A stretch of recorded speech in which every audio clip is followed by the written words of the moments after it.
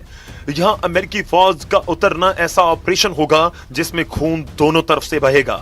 इस बात की गारंटी डोनाल्ड ट्रंप और ईरान दोनों तरफ से दी जा रही है, लेकिन ईरान की वार्निंग ऐसी है जिसे ट्रंप और उनके कमांडरों को बहुत ही गंभीरता से लेना होगा।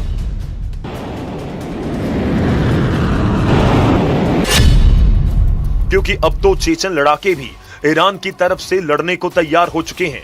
पुतिन अब खुद इस युद्ध को कंट्रोल करने के लिए उतर चुके हैं। इस युद्ध में तुर्की पर भी सबकी नजरें हैं और एर्दोआन ने अरब देशों से कहा है कि वो इस युद्ध में शामिल ना हो। सऊदी अरब, यूएई और कतर का दौरा करने के बाद तुर्की के विदेश मंत्री को इस बात का एहसास हुआ कि ये सभी देश ईरान के खिलाफ युद्ध में उतरने के लिए तैयार हैं। अमेरिका और इजराइल की शुरू हुई इस जंग में अब सऊदी अरब, यूएई और कतर ईरान के खिलाफ नजर आ रहे हैं, जबकि तुर्की का रुख बता रहा है कि एर्दोआन अब मुस्तफा खामेनी के समर्थन में है। वहीं नाटो में स्पेन ने भी अमेरिका को बड़ा झटका दिया। स्पेन ट्रंप के युद्ध के खिलाफ शुरुआत से है। अब स्पेन ने कहा है कि वो अपने हवाई अड्डे और आसमान का इस्तेमाल इस युद्ध के लिए नहीं करने देगा।